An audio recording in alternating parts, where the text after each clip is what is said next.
The Resident Patient. Glancing over the somewhat incoherent series of memoirs with which I have endeavoured to illustrate a few of the mental peculiarities of my friend Mr. Sherlock Holmes, I have been struck by the difficulty which I have experienced in picking out examples which shall in every way answer my purpose. For in those cases in which Holmes has performed some tour de force of analytical reasoning, and has demonstrated the value of his peculiar methods of investigation, the facts themselves have often been so slight or so commonplace that I could not feel justified in laying them before the public. On the other hand, it has frequently happened that he has been concerned in some research where the facts have been of the most remarkable and dramatic character, but where the share which he has himself taken in determining their causes has been less pronounced than I, as his biographer, could wish. The small matter which I have chronicled under the heading of A Study in Scarlet, and that other later one connected with the loss of the Gloria Scott, may serve as examples of this Scylla and Charybdis, which are forever threatening the historian. It may be that in the business of which I am now about to write the part which my friend played is not sufficiently accentuated, and yet the whole train of circumstances is so remarkable that I cannot bring myself to omit it entirely from this series. It had been a close, rainy day in October. Our blinds were half drawn, and Holmes lay curled upon the sofa, reading and rereading a letter which he had received by the morning post. For myself, my term of service in India had trained me to stand heat better than cold, and a thermometer of 90 was no hardship. But the paper was uninteresting. Parliament had risen, everybody was out of town, and I yearned for the glades of the New Forest or the shingle of Southsea.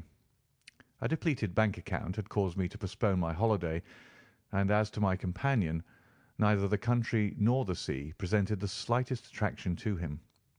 He loved to lie in the very centre of 5 millions of people, with his filaments stretching out and running through them, responsive to every little rumour or suspicion of unsolved crime. Appreciation of nature found no place among his many gifts, and his only change was when he turned his mind from the evil-doer of the town to track down his brother of the country. Finding that Holmes was too absorbed for conversation, I had tossed aside the barren paper, and leaning back in my chair, I fell into a brown study. Suddenly my companion's voice broke in upon my thoughts. "You are right, Watson," said he. "It does seem a very preposterous way of settling a dispute." "Most preposterous!" I exclaimed, and then, suddenly realizing how he had echoed the inmost thought of my soul, I sat up in my chair and stared at him in blank amazement. "What is this, Holmes?" I cried. "This is beyond anything which I could have imagined." He laughed heartily at my perplexity. "You remember," said he, "that some little time ago, when I read you the passage in one of Poe's sketches, in which a close reasoner follows the unspoken thought of his companion, you were inclined to treat the matter as a mere tour de force of the author. On my remarking that I was constantly in the habit of doing the same thing, you expressed incredulity." "Oh, no." "Perhaps not with your tongue, my dear Watson, but certainly with your eyebrows. So when I saw you throw down your paper and enter upon a train of thought, I was very happy to have the opportunity of reading it off, and eventually of breaking into it, as a proof that I had been in rapport with you. But I was still far from satisfied. In the example which you read to me," said I, "the reasoner drew his conclusions from the actions of the man whom he observed. If I remember right, he stumbled over a heap of stones, looked up at the stars, and so on. But I have been seated quietly in my chair, and what clues can I have given you?" "You do yourself an injustice. The features are given to man as the means by which he shall express his emotions, and yours are faithful servants." "Do you mean to say that you read my train of thoughts from my features?" "Your features, and especially your eyes. Perhaps you cannot yourself recall how your reverie commenced?" "No, I cannot." "Then I will tell you. After throwing down your paper, which was the action which drew my attention to you, you sat for half a minute with a vacant expression. Then your eyes fixed themselves upon your newly framed picture of General Gordon, and I saw by the alteration in your face that a train of thought had been started. But it did not lead very far. Your eyes turned across to the unframed portrait of Henry Ward Beecher, which stands upon the top of your books. You then glanced up at the wall, and of course your meaning was obvious. You were thinking that if the portrait were framed, it would just cover that bare space and correspond with Gordon's picture over there. "You followed me wonderfully," I exclaimed. "So far I could hardly have gone astray. But now your thoughts went back to Beecher, and you looked hard across as if you were studying the character in his features. Then your eyes ceased to pucker, but you continued to look across, and your face was thoughtful. You were recalling the incidents of Beecher's career. I was well aware that you could not do this without thinking of the mission which he undertook on behalf of the North at the time of the Civil War, for I remember you expressing your passionate indignation at the way in which he was received by the more turbulent of our people. You felt so strongly about it that I knew you could not think of Beecher without thinking of that also. When a moment later I saw your eyes wander away from the picture, I suspected that your mind had now turned to the Civil War, and when I observed that your lips set, your eyes sparkled, and your hands clinched, I was positive that you were indeed thinking of the gallantry which was shown by both sides in that desperate struggle. But then again your face grew sadder. You shook your head. You were dwelling upon the sadness and horror and useless waste of life. Your hand stole towards your own old wound, and a smile quivered on your lips, which showed me that the ridiculous side of this method of settling international questions had forced itself upon your mind. At this point I agreed with you that it was preposterous, and was glad to find that all my deductions had been correct. "Absolutely," said I. "And now that you've explained it, I confess that I am as amazed as before." "It was very superficial, my dear Watson, I assure you. I should not have intruded it upon your attention had you not shown some incredulity the other day. But the evening has brought a breeze with it. What do you say to a ramble through London?" I was weary of our little sitting-room, and gladly acquiesced.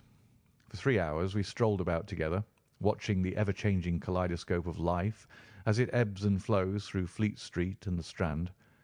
His characteristic talk, with its keen observance of detail and subtle power of inference, held me amused and enthralled. It was 10 o'clock before we reached Baker Street again. A brougham was waiting at our door. A doctor's, general practitioner, I perceive," said Holmes. "Not been long in practice, but has a good deal to do. Come to consult us, I fancy. Lucky we came back." I was sufficiently conversant with Holmes's methods to be able to follow his reasoning, and to see that the nature and state of the various medical instruments in the wicker basket which hung in the lamplight inside the brougham had given him the data for his swift deduction. The light in our window above showed that his late visit was indeed intended for us. With some curiosity as to what could have sent a brother medico to us at such an hour, I followed Holmes into our sanctum.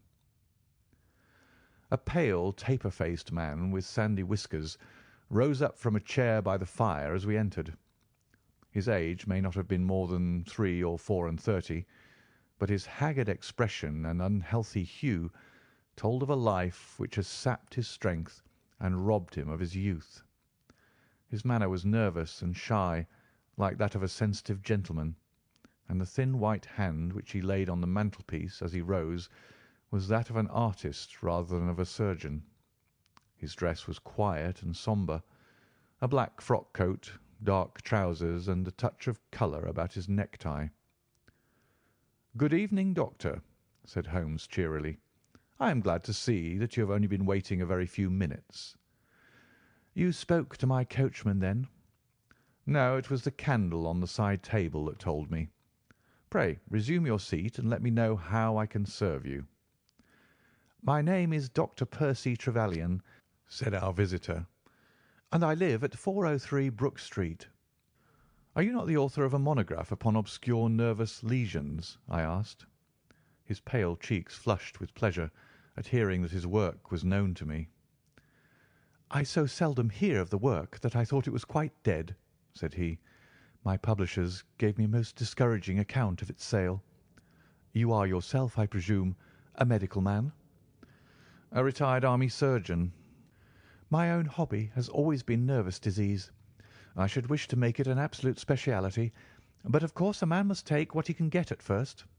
This, however, is beside the question, Mr. Sherlock Holmes, and I quite appreciate how valuable your time is. The fact is that a very singular train of events has occurred recently at my house in Brook Street, and to-night they came to such a head that I felt it was quite impossible for me to wait another hour before asking for your advice and assistance.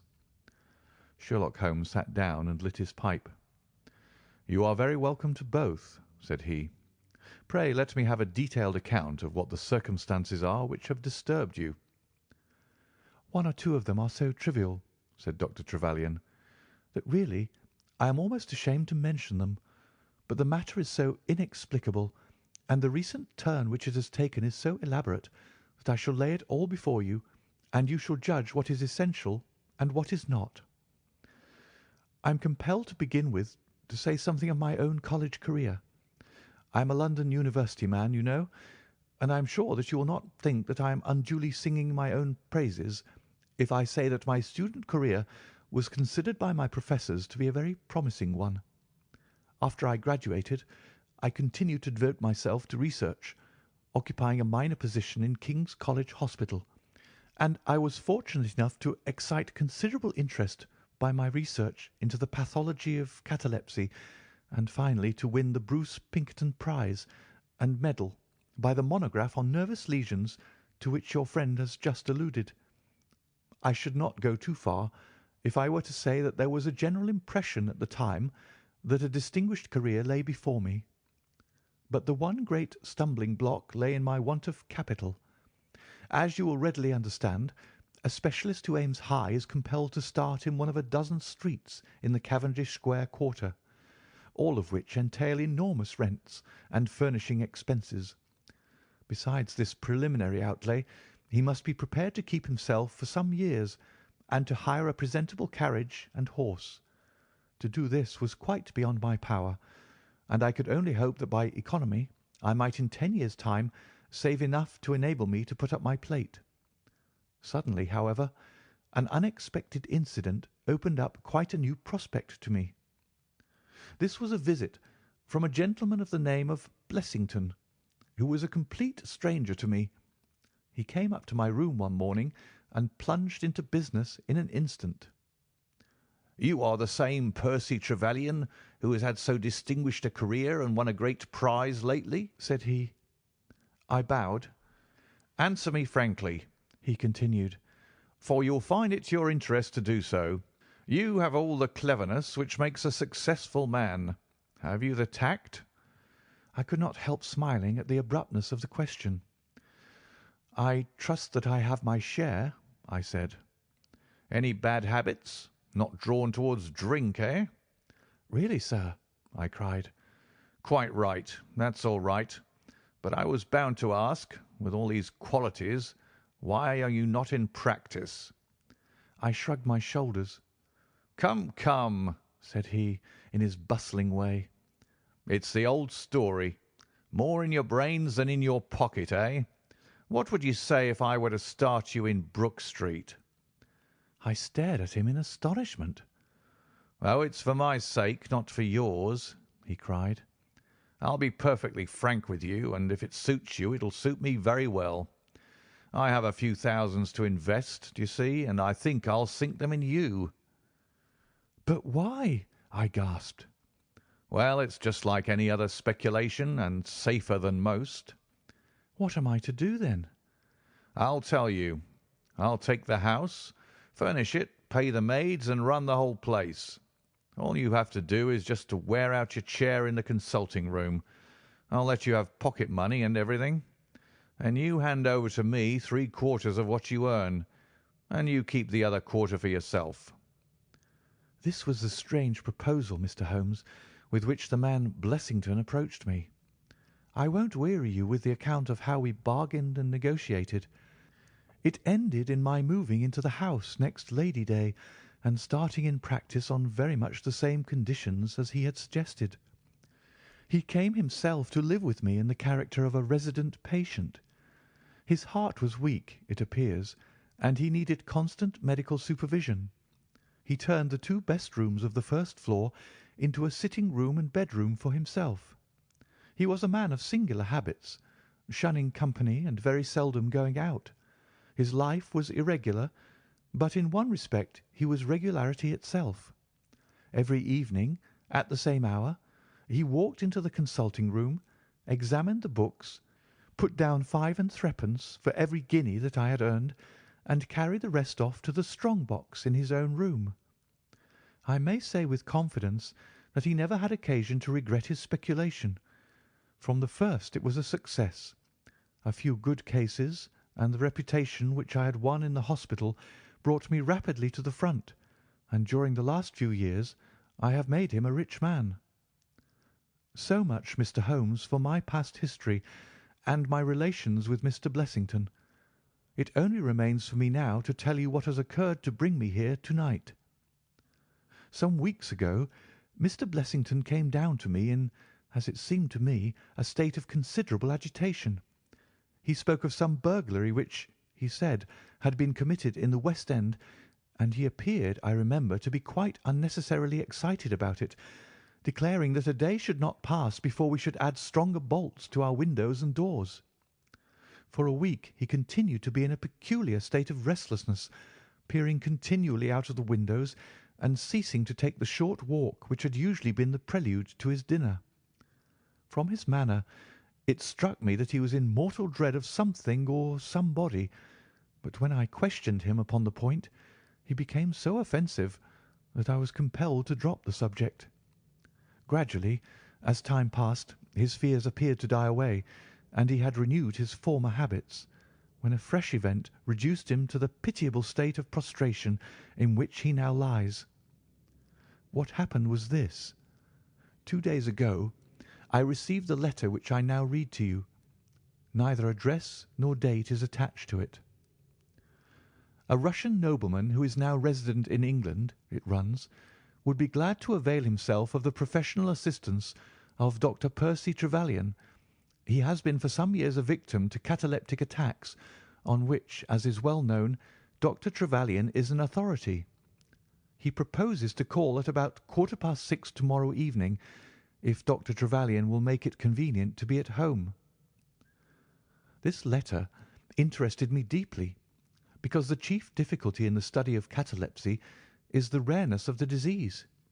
You may believe, then, that I was in my consulting room when, at the appointed hour, the page showed in the patient.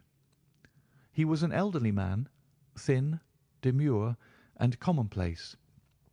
By no means the conception one forms of a Russian nobleman.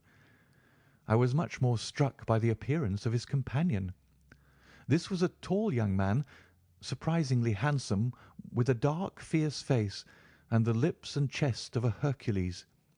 He had his hand under the other's arm as they entered, and helped him to a chair with a tenderness which one would hardly have expected from his appearance. "You will excuse me coming in, doctor," said he to me, speaking English with a slight lisp.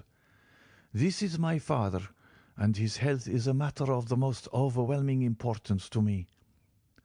I was touched by his filial anxiety. "You would perhaps care to remain during the consultation?" said I. "Not for the world," he cried with a gesture of horror. "It is more painful to me than I can express. If I were to see my father in one of those dreadful seizures, I am convinced that I should never survive it. My own nervous system is an exceptionally sensitive one. With your permission, I will remain in the waiting room while you go into my father's case." To this, of course, I assented, and the young man withdrew. The patient and I then plunged into a discussion of his case, of which I took exhaustive notes. He was not remarkable for intelligence, and his answers were frequently obscure, which I attributed to his limited acquaintance with our language. Suddenly, however, as I sat writing, he ceased to give any answer at all to my inquiries, and on my turning towards him, I was shocked to see that he was sitting bolt upright in his chair, staring at me with a perfectly blank and rigid face. He was again in the grip of his mysterious malady. My first feeling, as I have just said, was one of pity and horror. My second, I fear, was rather one of professional satisfaction. I made notes of my patient's pulse and temperature, tested the rigidity of his muscles, and examined his reflexes. There was nothing markedly abnormal in any of these conditions, which harmonized with my former experiences. I had obtained good results in such cases by the inhalation of nitrite of amyl, and the present seemed an admirable opportunity of testing its virtues. The bottle was downstairs in my laboratory, so leaving my patient seated in his chair, I ran down to get it. There was some little delay in finding it, 5 minutes, let us say, and then I returned. Imagine my amazement to find the room empty and the patient gone. Of course, my first act was to run into the waiting room. The son had gone also. The hall door had been closed, but not shut. My page, who admits patients, is a new boy, and by no means quick. He waits downstairs and runs up to show patients out when I ring the consulting room bell. He had heard nothing, and the affair remained a complete mystery. Mr. Blessington came in from his walk shortly afterwards, but I did not say anything to him upon the subject, for, to tell the truth, I have got in the way of late of holding as little communication with him as possible. Well, I never thought that I should see anything more of the Russian and his son, so you can imagine my amazement when, at the very same hour this evening, they both came marching into my consulting room just as they had done before. I feel that I owe you a great many apologies for my abrupt departure yesterday, doctor, said my patient. I confess that I was very much surprised at it, said I. Well, the fact is, he remarked, that when I recover from these attacks, my mind is always very clouded as to all that has gone before. I woke up in a strange room, as it seemed to me, and made my way out into the street in a sort of dazed way when you were absent. And I, said the son, seeing my father pass the door of the waiting room, naturally thought that the consultation had come to an end. It was not until we had reached home that I began to realize the true state of affairs. Well, said I, laughing, there is no harm done, except that you puzzled me terribly. So if you, sir, would kindly step into the waiting room, I shall be happy to continue our consultation, which was brought to so abrupt an ending. For half an hour or so I discussed that old gentleman's symptoms with him, and then, having prescribed for him, I saw him go off upon the arm of his son. I have told you that Mr. Blessington generally chose this hour of the day for his exercise. He came in shortly afterwards and passed upstairs. An instant later I heard him running down, and he burst into my consulting room like a man who is mad with panic. "Who has been in my room?" he cried. "No one," said I. "It's a lie!" he yelled. "Come up and look." I passed over the grossness of his language, as he seemed half out of his mind with fear. When I went upstairs with him, he pointed to several footprints upon the light carpet. "Do you mean to say those are mine?" he cried. They were certainly very much larger than any which he could have made, and were evidently quite fresh. It rained hard this afternoon, as you know, and my patients were the only people who called. It must have been the case, then, that the man in the waiting room had, for some unknown reason, while I was busy with the other, ascended to the room of my resident patient. Nothing had been touched or taken, but there were the footprints to prove that the intrusion was an undoubted fact. Mr. Blessington seemed more excited over the matter than I should have thought possible, though of course it was enough to disturb anybody's peace of mind. he actually sat crying in an armchair, and I could hardly get him to speak coherently.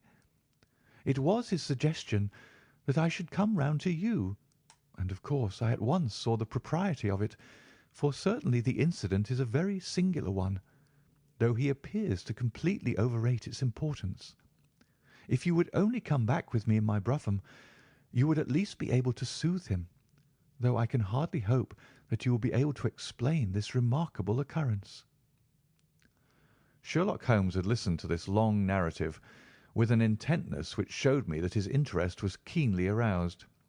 His face was as impassive as ever, but his lids had dropped more heavily over his eyes, and his smoke had curled up more thickly from his pipe to emphasize each curious episode in the doctor's tale. As our visitor concluded, Holmes sprang up without a word, handed me my hat, picked his own from the table, and followed Dr. Trevelyan to the door. Within a quarter of an hour we had been dropped at the door of the physician's residence in Brook Street, one of those sombre, flat-faced houses which one associates with a West End practice. A small page admitted us, and we began at once to ascend the broad, well-carpeted stair. But a singular interruption brought us to a standstill. The light at the top was suddenly whisked out, and from the darkness came a reedy, quivering voice. "I have a pistol," it cried. "I give you my word that I'll fire if you come any nearer." "This really grows outrageous, Mr. Blessington," cried Dr. Trevelyan. "Oh, then it is you, Doctor," said the voice, with a great heave of relief. "But those other gentlemen, are they what they pretend to be?" We were conscious of a long scrutiny out of the darkness. "Yes, yes, it's all right," said the voice at last. "You can come up, and I am sorry if my precautions have annoyed you." He relit the stair-gas as he spoke, and we saw before us a singular-looking man, whose appearance as well as his voice testified to his jangled nerves. He was very fat, but had apparently at some time been much fatter, so that the skin hung about his face in loose pouches like the cheeks of a bloodhound. He was of a sickly colour, and his thin, sandy hair seemed to bristle up with the intensity of his emotion. In his hand he held a pistol, but he thrust it into his pocket as we advanced. "Good evening, Mr. Holmes," said he. "I am sure I am very much obliged to you for coming round. No one ever needed your advice more than I do. I suppose that Dr. Trevelyan has told you of this most unwarrantable intrusion into my rooms?" "Quite so," said Holmes. "Who are these two men, Mr. Blessington, and why do they wish to molest you?" "Well, well," said the resident patient in a nervous fashion, "of course it is hard to say that. You can hardly expect me to answer that, Mr. Holmes." "Do you mean that you don't know?" "Come in here, if you please. Just have the kindness to step in here." He led the way into his bedroom, which was large and comfortably furnished. "You see that?" said he, pointing to a big black box at the end of his bed. "I have never been a very rich man, Mr. Holmes. Never made but one investment in my life, as Dr. Trevelyan would tell you. But I don't believe in bankers. I would never trust a banker, Mr. Holmes. Between ourselves, what little I have is in that box. So you can understand what it means to me when unknown people force themselves into my rooms." Holmes looked at Blessington in his questioning way and shook his head. "I cannot possibly advise you if you try to deceive me," said he. "But I have told you everything." Holmes turned on his heel with a gesture of disgust. "Good night, Dr. Trevelyan," said he. "And no advice for me?" cried Blessington in a breaking voice. "My advice to you, sir, is to speak the truth." A minute later we were in the street and walking for home. We had crossed Oxford Street and were half-way down Harley Street before I could get a word from my companion. "Sorry to bring you out on such a fool's errand, Watson," he said at last. "It is an interesting case, too, at the bottom of it."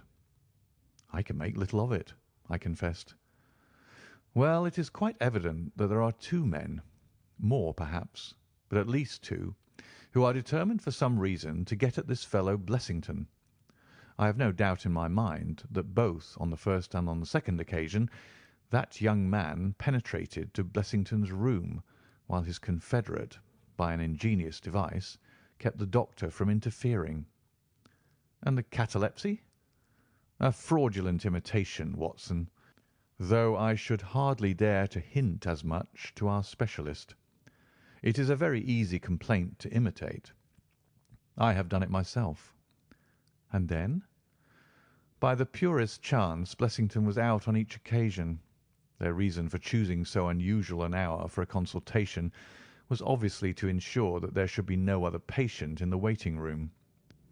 It just happened, however, that this hour coincided with Blessington's constitutional, which seems to show that they were not very well acquainted with his daily routine. Of course, if they had been merely after plunder, they would at least have made some attempt to search for it. Besides, I can read in a man's eye when it is his own skin that he is frightened for. It is inconceivable that this fellow could have made two such vindictive enemies as these appear to be without knowing of it. I hold it, therefore, to be certain that he does know who these men are, and that for reasons of his own he suppresses it. It is just possible that tomorrow may find him in a more communicative mood. Is there not one alternative? I suggested. Grotesquely improbable, no doubt, but still just conceivable. Might the whole story of the cataleptic Russian and his son be a concoction of Dr. Trevelyan's, who has, for his own purposes, been in Blessington's rooms? I saw in the gaslight that Holmes wore an amused smile at this brilliant departure of mine. "My dear fellow," said he, "it was one of the first solutions which occurred to me, but I was soon able to corroborate the doctor's tale. This young man has left prints upon the stair carpet, which made it quite superfluous for me to ask to see those which he had made in the room. When I tell you that his shoes were square-toed, instead of being pointed like Blessington's, and were quite 1 1/3 longer than the doctor's, you will acknowledge that there can be no doubt as to his individuality. But we may sleep on it now, for I shall be surprised if we do not hear something further from Brook Street in the morning." Sherlock Holmes's prophecy was soon fulfilled, and in a dramatic fashion. At 7:30 next morning, in the first glimmer of daylight, I found him standing by my bedside in his dressing-gown. "There's a brougham waiting for us, Watson," said he. "What's the matter, then?" "The Brook Street business." "Any fresh news?" "Tragic, but ambiguous," said he, pulling up the blind. "Look at this. A sheet from a notebook with 'For God's sake, come at once. P.T.' scrawled upon it in pencil. Our friend the doctor was hard put to it when he wrote this. Come along, my dear fellow, for it's an urgent call." In a quarter of an hour or so we were back at the physician's house. He came running out to meet us with a face of horror. "Oh, such a business!" he cried, with his hands to his temples. "What then?" "Blessington has committed suicide." Holmes whistled. "Yes, he hanged himself during the night." We had entered, and the doctor had preceded us into what was evidently his waiting-room. "I really hardly know what I'm doing," he cried. "The police are already upstairs. It has shaken me most dreadfully."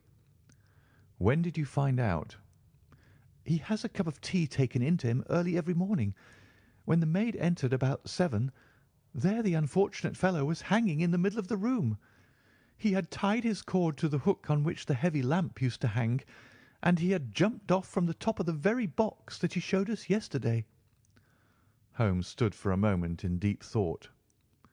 "With your permission," said he at last, "I should like to go upstairs and look into the matter." We both ascended, followed by the doctor. It was a dreadful sight which met us as we entered the bedroom door. I have spoken of the impression of flabbiness which this man Blessington conveyed. As he dangled from the hook, it was exaggerated and intensified until he was scarce human in his appearance. The neck was drawn out like a plucked chicken's, making the rest of him seem the more obese and unnatural by contrast. He was clad only in his long night-dress, and his swollen ankles and ungainly feet protruded starkly from beneath it. Beside him stood a smart-looking police inspector, who was taking notes in a pocket-book. "Ah, Mr. Holmes," said he heartily as my friend entered. "I'm delighted to see you." "Good morning, Lanner," answered Holmes. "You won't think me an intruder, I am sure. Have you heard of the events which led up to this affair?" "Yes, I heard something of them." "Have you formed any opinion?" "As far as I can see, the man has been driven out of his senses by fright. The bed has been well slept in, you see. There's his impression deep enough. It's about 5 in the morning, you know, that suicides are most common. That would be about his time for hanging himself. It seems to have been a very deliberate affair." "I should say that he has been dead about 3 hours, judging by the rigidity of the muscles," said I. "Noticed anything peculiar about the room?" asked Holmes. Found a screwdriver and some screws on the washhand stand. Seems to have smoked heavily during the night, too. Here are 4 cigar ends that I picked out of the fireplace." Said Holmes. "Have you got his cigar holder?" "No, I've seen none." "His cigar case, then?" "Yes, it was in his coat pocket." Holmes opened it and smelled the single cigar which it contained. "Oh, this is an Havana, and these others are cigars of the peculiar sort which are imported by the Dutch from their East Indian colonies. They're usually wrapped in straw, you know, and are thinner for their length than any other brand." He picked up the 4 ends and examined them with his pocket lens. "2 of these have been smoked from a holder and 2 without," said he. "2 have been cut by a not very sharp knife, and 2 have had the ends bitten off by a set of excellent teeth. This is no suicide, Mr. Lanner. It is a very deeply planned and cold-blooded murder." "Impossible!" cried the inspector. "And why?" "Why should anyone murder a man in so clumsy a fashion as by hanging him?" "That is what we have to find out." "How could they get in?" "Through the front door." "It was barred in the morning." "Then it was barred after them." "How do you know?" "I saw their traces. Excuse me a moment, and I may be able to give you some further information about it." He went over to the door, and turning the lock he examined it in his methodical way. Then he took out the key, which was on the inside, and inspected that also. The bed, the carpet, the chairs, the mantelpiece, the dead body, and the rope were each in turn examined, until at last he professed himself satisfied, and with my aid and that of the inspector cut down the wretched object and laid it reverently under a sheet. "How about this rope?" he asked. "It is cut off this," said Dr. Trevelyan, drawing a large coil from under the bed. "He was morbidly nervous of fire, and always kept this beside him, so that he might escape by the window in case the stairs were burning." "That must have saved them trouble," said Holmes thoughtfully. "Yes, the actual facts are very plain, and I shall be surprised if by the afternoon I cannot give you the reasons for them as well. I will take this photograph of Blessington, which I see upon the mantelpiece, as it may help me in my inquiries." "But you have told us nothing," cried the doctor. "Oh, there can be no doubt as to the sequence of events," said Holmes. "There were 3 of them in it, the young man, the old man, and a third to whose identity I have no clue. The first 2, I need hardly remark, are the same who masqueraded as the Russian count and his son, so we can give a very full description of them. They were admitted by a confederate inside the house. If I might offer you a word of advice, Inspector, it would be to arrest the page, who, as I understand, has only recently come into your service, Doctor." "The young imp cannot be found," said Dr. Trevelyan. "The maid and the cook have just been searching for him." Holmes shrugged his shoulders. "He has played a not unimportant part in this drama," said he.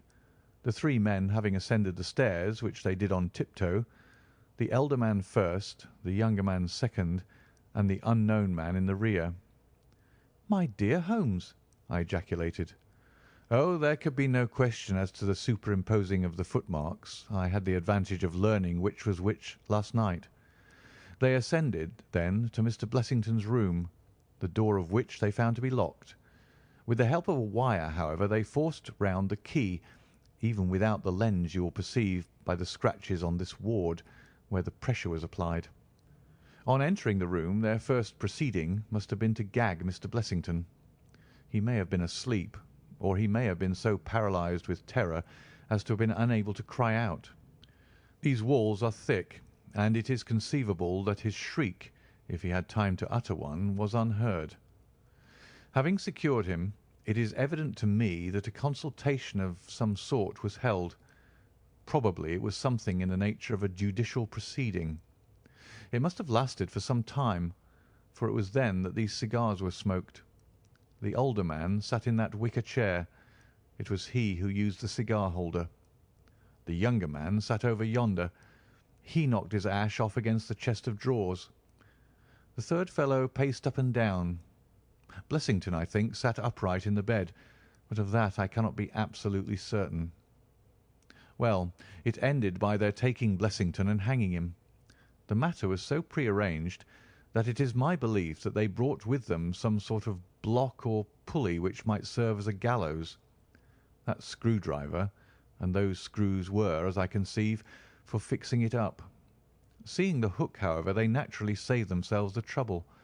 Having finished their work, they made off, and the door was barred behind them by their confederate.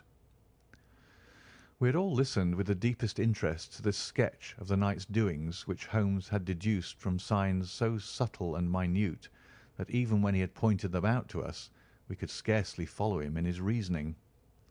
The inspector hurried away on the instant to make inquiries about the page, while Holmes and I returned to Baker Street for breakfast. "I'll be back by 3:00, said he, when we had finished our meal. "Both the inspector and the doctor will meet me here at that hour, and I hope by that time to have cleared up any little obscurity which the case may still present." Our visitors arrived at the appointed time, but it was 3:45 before my friend put in an appearance. From his expression as he entered, however, I could see that all had gone well with him. "Any news, Inspector?" "We've got the boy, sir." "Excellent. And I have got the men." "You have got them?" we cried all three. "Well, at least I have got their identity. This so-called Blessington is, as I expected, well known at headquarters, and so are his assailants. Their names are Biddle, Hayward, and Moffat." "The Worthington Bank gang!" cried the inspector. "Precisely," said Holmes. "Then Blessington must have been Sutton." "Exactly," said Holmes. "Why, that makes it as clear as crystal," said the inspector. But Trevelyan and I looked at each other in bewilderment. "You must surely remember the great Worthington Bank business," said Holmes. 5 men were in it. These 4, and a fifth called Cartwright. Tobin, the caretaker, was murdered, and the thieves got away with £7,000. This was in 1875. They were all 5 arrested, but the evidence against them was by no means conclusive. This Blessington, or Sutton, who was the worst of the gang, turned informer. On his evidence Cartwright was hanged, and the other 3 got 15 years apiece. When they got out the other day, which was some years before their full term, they set themselves, as you perceive, to hunt down the traitor and to avenge the death of their comrade upon him. Twice they tried to get at him and failed. A third time, you see, it came off. Is there anything further which I can explain, Dr. Trevelyan?" "I think you've made it all remarkably clear," said the doctor. "No doubt the day on which he was perturbed was the day when he had seen of their release in the newspapers." "Quite so. His talk about a burglary was the merest blind." "But why could he not tell you this?" "Well, my dear sir, knowing the vindictive character of his old associates, he was trying to hide his own identity from everybody as long as he could. His secret was a shameful one, and he could not bring himself to divulge it. However, wretch as he was still living under the shield of British law, and I have no doubt, Inspector, that you will see that though that shield might fail to guard, the sword of justice is still there to avenge. Such were the singular circumstances in connection with the resident patient and the Brook Street doctor. From that night nothing has been seen of the three murderers by the police, and it is surmised at Scotland Yard that they were among the passengers of the ill-fated steamer Nora Creina, which was lost some years ago with all hands upon the Portuguese coast, some leagues to the north of Oporto. The proceedings against the page broke down for want of evidence, and the Brook Street mystery, as it was called, has never until now been fully dealt with in any public print. End of The Resident Patient.